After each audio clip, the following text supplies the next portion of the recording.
बिस्मिल्लाहिर्रहमानिर्रहीम। अस्सलामुअलैकुम नाज़रीन, तमाम तारीफ़ें ज़ात पाक की जिसने ये कायनात तख्लीक की, और दुरूद सलाम आखिर ज़मान नबी हज़रत मोहम्मद सल्लल्लाहु अलैहि वसल्लम की ज़ात पाक पर जिनकी वजह से ये कायनात तख्लीक की गई। नाज़रीन, आज की वीडियो में हम बात करेंगे पीर अफजल कादरी साहब की और अल्लामा सआद हुसैन रिज़वी साहब की, और इस तरह से उनका जो नमाज जनाजा होने वाला है पीर अफजल कादरी रहमतुल्लाह अलैह का, तो ये उनको किस जगह पर दफन किया जा रही है, तमाम चीज़ें जो आप लोगों के साथ इस वीडियो के अंदर शेयर होंगी।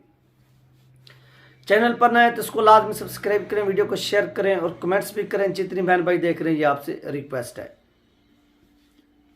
सबसे पहली बात नाज़रीन, बहुत से लोग पूछ रहे थे कि अल्लामा सआद हुसैन रिज़वी साहब जो हैं, क्या वो इस जनाजे में शिरकत करने के लिए जाएंगे या वो नहीं जाएंगे।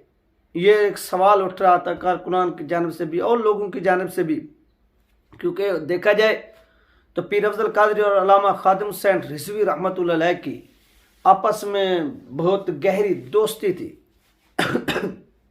यानी वो साथी रहे जब तक अल्लामा खादिम हुसैन रिज़वी रहमतुल्लाह अलैह जिंदा हयात थे। उनका और पीर अफजल कादरी का आपस में कभी भी किसी किस्म का कोई मामलात वगैरह नहीं हुए कि जिन्हें रिपोर्ट किया जा सके, या कभी ये इस तरह के मामलात रिपोर्ट हुए, ऐसा कहीं नहीं हुआ। अलबत्ता ये चीज़ ज़रूर है कि जो लोग उस वक्त जेलों के अंदर गए 2018 के बाद, जब ये गिरफ्तारियाँ हुई, क्रैकडाउन हुआ, ऑपरेशन हुआ, तो मेन जो लीडरशिप थी वो ज़्यादा अरसा ज़िंदा नहीं रही। इस चीज़ की जो है ना कुछ शवाहिद मिलते हैं। चलो इसको छोड़ें, इन चीज़ों के ऊपर बाद में कभी बात करेंगे अलग से। तो पीर अफजल कादरी रहमतुल्लाह अलैह के नाज़रीन, इस वक्त जो ऐसे समझ लें कि उनका एक जो मुराद शरीफ के अंदर मिज़ार है, मिज़ार के अंदर जो मदफून है उनके आबा व अजदाद, उनकी जो कब्र मुबारक है वो वहाँ पर बना दी गई है। यानी एक कब्र का वहाँ पर इख्तिताम हो रहा है, तो दूसरी बिल्कुल टच जो है ना वो उनके साथ थी, और इस तरह उनकी जो कब्र है वो मुकम्मल तौर पर तैयार हो चुकी है। और 2 बजे जो है उनका नमाज जनाजा अदा किया जाएगा। अब बहुत से लोगों ने पूछा कि उनकी नमाज जनाजा ताख़ीर का शिकार क्यों हुई, तो इस पर उनकी अपनी जो सोशल मीडिया टीम थी, उनके एक लड़का है, उसने फिर बताया कि इस वजह से नमाज जनाजा हमने लेट रखी कि जो कारकुनान थे या दीगर लोग थे, उनका ये मुतालबा था कि हम इस जनाजे में शिरकत करना चाहते हैं, हमारे पास इतनी टाइम, इन टाइम से मुराद अगर आप कल के दिन ही पीर साहब को सुपुर्द खाक कर देते हैं तो हम इसमें शिरकत नहीं कर सकेंगे, इसके लिए आप 1 दिन का डिले करें। तो उनके मुतालबे के ऊपर फिर उनके जस्द खाकी को उनके नमाज जनाजा में 1 दिन का डिले हुआ, ताख़ीर का शिकार हुआ, और 2 बजे रखा गया है। अब 2 बजे उनका नमाज जनाजा होगा, और ये सुनने में आ रहा है कि ये पाकिस्तान की तारीख़ का ये भी एक बहुत बड़ा जनाजा होगा, क्योंकि इसमें ओवरऑल जो पाकिस्तान की बड़े बड़े ऐसे समझ लें कि जमातें, मजहबी जमातें होंगी, पॉलिटिकल जमातें होंगी। जिस तरह आपने देखा कि काफ लीग थी, काफ लीग इस वक्त हुकूमत के अंदर भी है, और इसके साथ साथ पीपल पार्टी के कमर ज़मान कैरा साहब जो थे, यानी दीगर भी जितनी बड़ी बड़ी पॉलिटिकल पार्टियों के लीडर थे या कारकुनान थे, उनका भी पीर अफजल कादरी साहब से अच्छा खासा ताल्लुक़ था, यानी दोस्ती थी, ताल्लुक़दारी थी। यानी सियासी ये चीज़ें एक मामलात पर और मजहबी हवाले से काफ़ी उनके साथ जो था उठना बैठना था, इन मसाइल के पर बातचीत होती रहती थी। तो इस वजह से तमाम जो हैं वो मजहबी जमातें होंगी और गैर मजहबी जमातें होंगी, उनके भी जो कारकुनान है या उनकी जो लीडरशिप है, अहम ओहदेदारान है, वो भी इस नमाज जनाजे में शिरकत करेंगे, जिसमें चौधरी शुजात हुसैन के साहबजादे हो गए, वो भी यानी हुकूमत की जानिब से इसमें शिरकत, क्योंकि इस वक्त वो हुकूमत में शामिल और उनको अहम ओहदे दिए गए। और इस तरह बाकी दीगर जो जमातें हैं, पीपल पार्टी के जो लोग हैं, वो भी इसमें शिरकत करेंगे। अब बात आती है अल्लामा सआद हुसैन रिज़वी साहब की।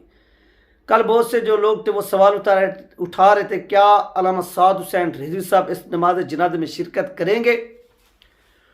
तो उनके लिए जवाब यह है कि जी, अब तक जो खबर सामने आई है कि अल्लामा सआद हुसैन रिज़वी साहब जो हैं वो इस नमाज जनाजा में शिरकत करेंगे, वो जा रहे हैं, और वो इस नमाज जनाजे में शिरकत करने जा रहे हैं।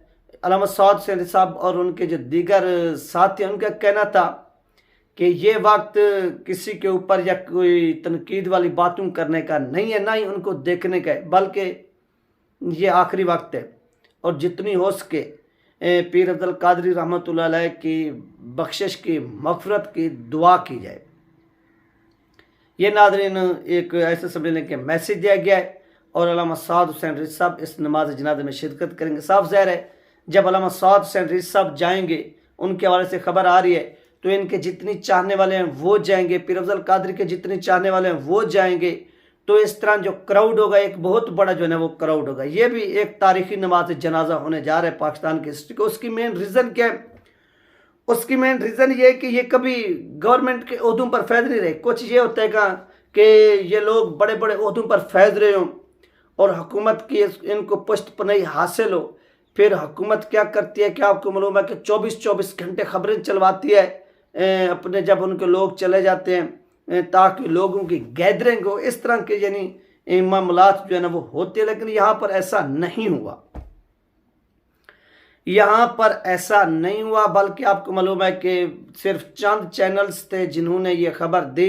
उसके बाद सिर्फ खबर उनकी वफ़ात की दी और नमाज जनाजा का जो है वो बता दी। इसके अलावा कोई कवरेज नहीं, कुछ नहीं दिखाया गया। अलबत्ता ये है कि उनके नमाज जनाजा की जो खबर है वो फिर दी जाए जब उनके नमाज जनाजा अदा हो रहा हो, यानी इस तरह। तो अब जितने भी लोग जा रहे हैं वो तो उनके अकीदतमंद हैं, चाहने वाले हैं। जिस तरह से उन्होंने नमूस रिसालत की और ख़त्म नबुव्वत की एक जो जंग थी वो अपनी सारी ज़िंदगी लड़ते रहे।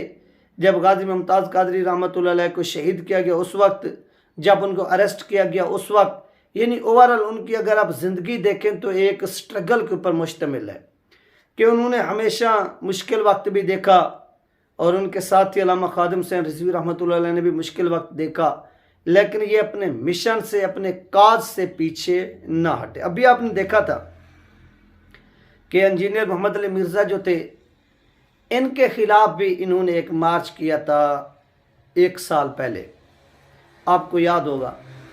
और जब ये मार्च जेहलम के करीब पहुंचा था तो इनसे इंतज़ामिया ने रब्ता किया और रब्ता करके ये पैगाम दिया, आप ठहर जाइए, हम जो है इन मामलात को देख रहे हैं। यानी ये अपनी ज़िंदगी के आखिरी अय्याम में भी क्या करते रहे हैं, हजूर की नमूस पर और ख़त्म नबूवत पर पहरा देते रहे हैं। इन चीज़ों से ये पीछे नहीं हटे।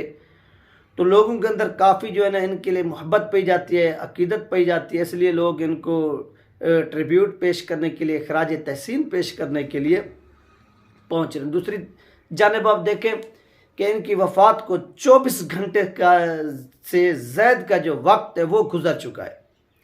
यानी कल इनकी डेथ होती है 2-3 के दरमियान सहरी के टाइम, और आज सहरी का टाइम भी गुजर गया। जब आप ये वीडियो देख रहे हैं तो तकरीबन 10 बजने के करीब है।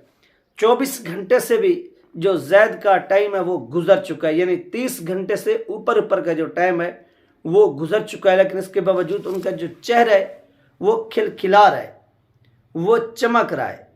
इससे ये चीज़ गवाही दे रही है कि जिस तरह से उन्होंने अपने ज़िंदगी के अंदर हजूर की नमूस पर, ख़त्म पर काम किया है, तो दुनिया के अंदर उनका चेहरा भी बता रहा है कि वो सुरखरू होकर इस दुनिया से जा रहे हैं। जिस तरह उन्होंने हजूर के नमूस पर पहरा दिया, ख़त्म नबूवत पर पहरा दिया, वफ़ादारी की, और वो फैज़ाबाद की ठंडी हवाओं में भी इतनी सख्त सर्दी में बैठे रहे, इतनी अलालत में, इतनी कमज़ोरी में, एक बूढ़े होकर फिर इतनी उम्र में, ज़ईफ़ उम्री में इन्होंने जेल भी काटी। और उस वक्त के जो डिक्टेटर थे उन्होंने इनको जेलों में डाला और जेलों में डालकर ये पैगाम दिया कि पाकिस्तान के अंदर हमारे ऊपर उंगली कोई ना उठाए, अगर कोई उठाएगा तो इस तरह अंदर जकड़ दिया जाएगा।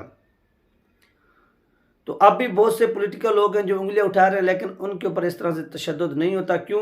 क्योंकि वो मजहबी नहीं होते। पाकिस्तान के अंदर मजहबी लोगों को टार्चर करना एक एजाज़ समझा जाता है, और इस एजाज़ की सूरत में यूरोपीय यूनियन जो है वो पैसा देता भी है, खिलाता भी है, फिर अपने आप पनाह भी देता है। ये इनकी मजबूरियाँ हैं, और इन मजबूरियों के ऊपर ये क्या करते हैं, काम करते हैं ताकि यूरोपीय यूनियन खुश हो जाए। जब हम रिहा होकर, यानी यहाँ से रिहा से मिला, पाकिस्तान के अंदर से जाएँ, उधर अपने यहाँ से ड्यूटी सर अंजाम देकर जैसे बहुत से लोग चले गए तो वहाँ पर हमें किसी किस्म का मुश्किलात का सामना ना करना पड़े। ये 3 नाज़रीन अहम 3 अपडेट जो आप लोगों के साथ शेयर की गई। अपना ख्याल रखिएगा, मुझे दुआ में याद रखिएगा। मिलते हैं नेक्स्ट वीडियो में। अल्लाह हाफिज़।